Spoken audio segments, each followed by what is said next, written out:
Hey guys, I'm Hui. My teammates Yao and I will introduce our group project, dog breed classification and generation. And the database we used in our project is Stanford Dog Dataset. It's a large collection of alternated image of dogs organized by breed. It was created by researchers at Stanford University. And the dataset consists of over 20,000 images of 120 different dog breeds, and it's widely used for training and testing machine learning algorithms for image recognition and classification tasks. We will use this data sets for two different tasks, classification and generation. When classifying dog breeds, we will use ResNet architectures and transfer learning to speed up the training process and keep a high accuracy.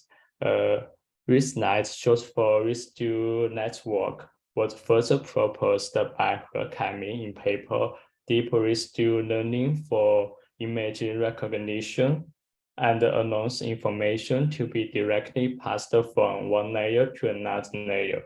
This architecture enabled the training of a much deeper neural network and maintaining the higher accuracy at the same time.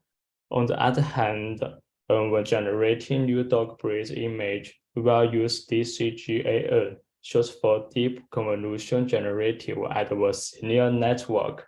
In this network, the generator and the discriminator are consist of 4 convolution layers, and each convolution layer is followed by the normalization and the activation function. Next.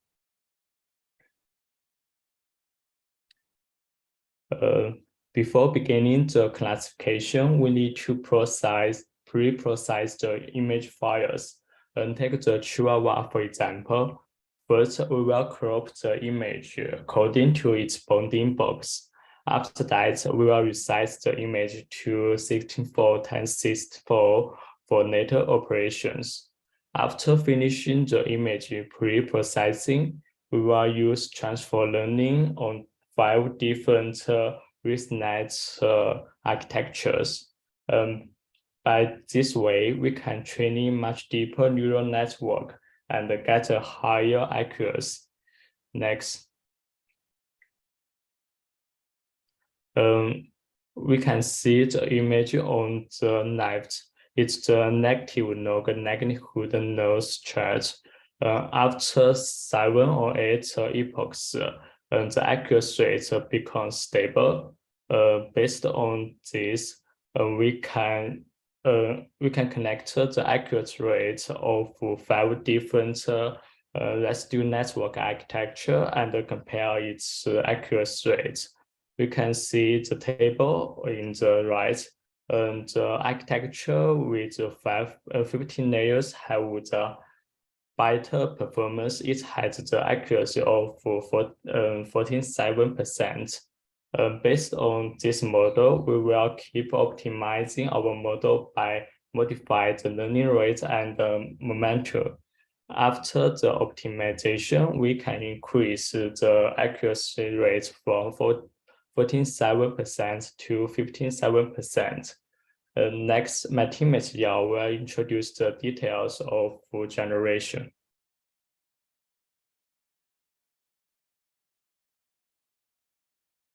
Hi guys, now let me introduce the dot generation parts.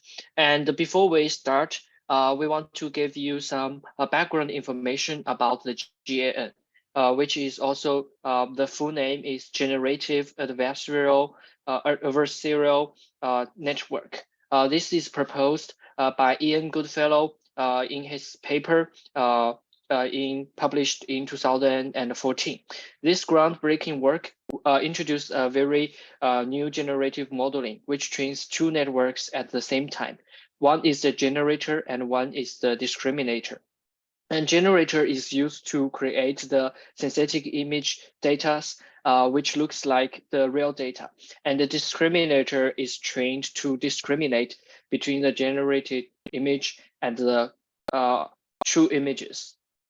And also in his paper, it is proposed that if we add a labeling between in the input of the both models, we can convert the generator to a conditional generator, which can produce the images by the label, which is also the background of our dog breed generator. And before we really move to the generation of dog images, we tried to do something simpler to create the digits, because we can use the datasets that we are familiar with, and we can also use simpler models. And here we followed the tutorial of Niraj and Vashley. In these two models, at the left is the generator model. It is quite simple. It consists of 4 layers, and each layer is a linear layer followed by a leaky ReLU activation function. And the discriminator is similar, but it is consists of the linear layers and the active functions. The input of the generator is a noise with 100 dimensions, and the output is the size of the image. In the contrary, the discriminator takes the image as the input and output if this image is a true image or a false image. And how do we train these the generators and discriminators? Here are two laws. Here is our matrix.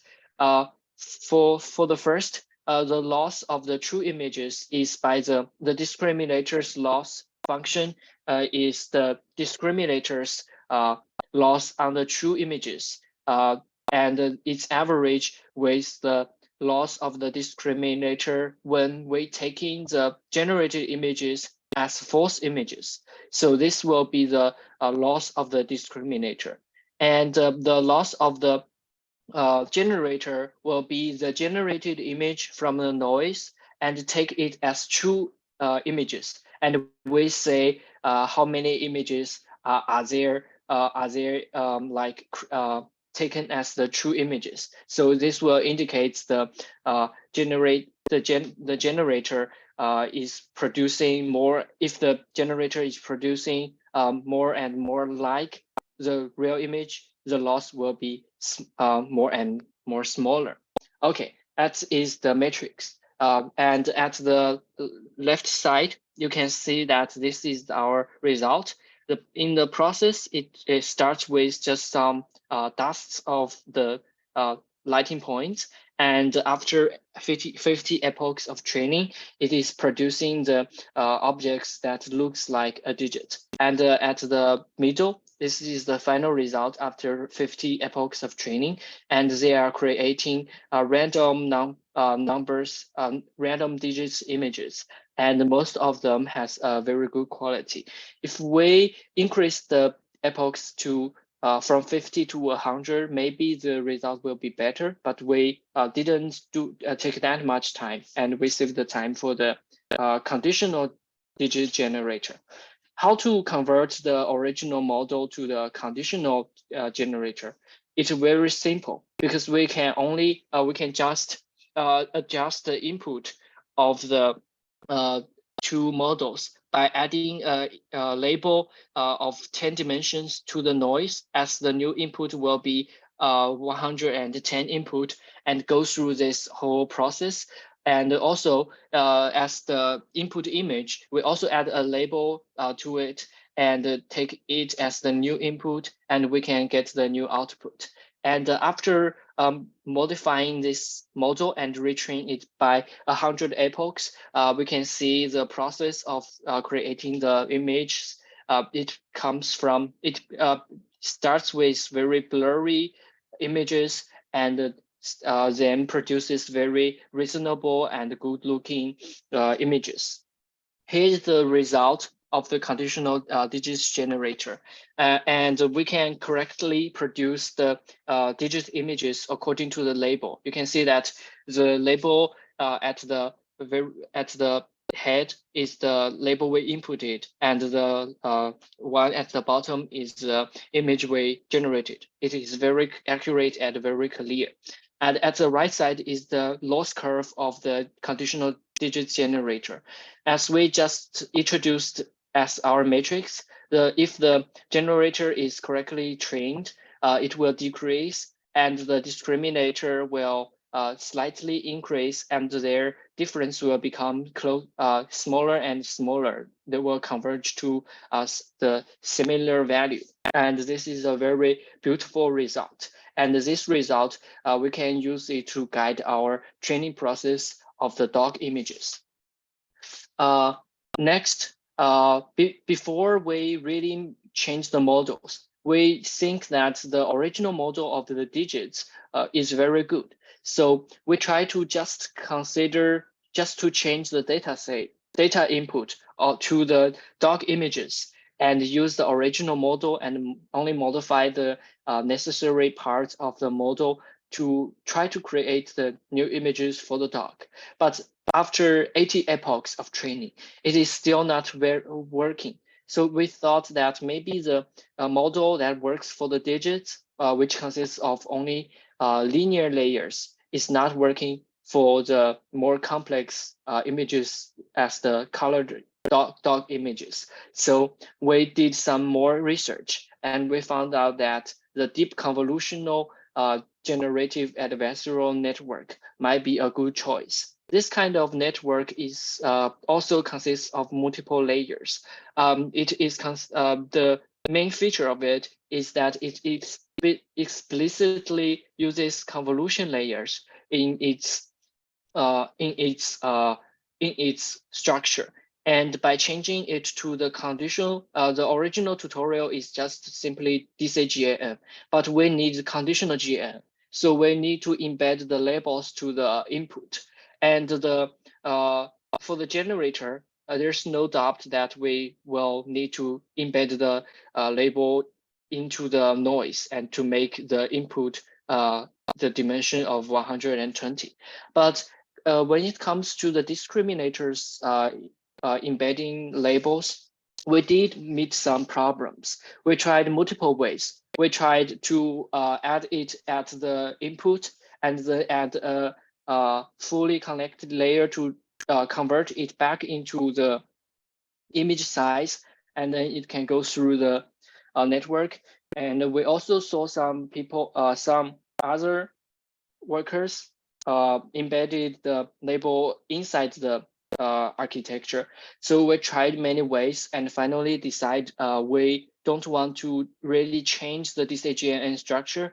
So we only modified the last layer of it. Instead of outputting one dimension, we let it output 1,000. And then we inserted two fully connected linear layers. And then we we did a linear layer as the output to say if it's a true or a false label. This is the result of our training process. We can see that from the epoch 2, it's just the image that does not make sense. But starting from epoch 20, you can easily distinguish between the foreground and the background of the image, but the foreground object is not very clear, and we cannot really see it as a dog. But starting from the epoch 32, and you can see under label 55, there is some object which has a head, a body, the foreleg, and the back leg, which looks quite like a dog. And after 50 epochs of training, here is a result of our training result. The left column is the original dog image, and the right 3 columns are the generated images. We can look at the label 41. All the 3 images has very clear dog shape because they have a head, a body, and several legs, and maybe a tail. But the problem of our generated image is that it is not really generating dog images according to the feature of that breed, because you can see that there's no relevance between them. So And that is the very serious problem. And you can also look at the loss function of our, the loss curve of our training process. Although we did 50 epochs of training, you can see that the generator loss is increasing while it's training. It's decreased a little bit at the beginning, but it's increased for the following epochs, which means that it is generating images that is less and less looks like a dog. This is a very serious problem, and we thought the reason might be two. The first one is that maybe our model, because we modified the original DCGAN, so maybe we didn't modify it correctly. And second, maybe our hyperparameter, especially the learning rate, is too high. So if we set a lower learning rate, maybe it is correct. But our learning rate is followed the tutorial. We selected the same learning rate from the tutorial. And actually, we tried a little bit to use different learning rate, but our model still will collapse after too many epochs of training. It will it is a problem to be solved. Here is a result of other projects, other research. The first row is the original dog images, and the second and third row is the generated images. They are not very, looks like our generated images because they seems to generating the dog faces rather than the whole shape of the dogs. But you can see that their good result is that they do have kept the feature of that breed, because you can see the long hair and the brown color of the original breed. So maybe in the future, if we want to improve our work, we may expand our DCGAN to the ACRALS DCGAN. And that is our presentation for today. Thank you for listening.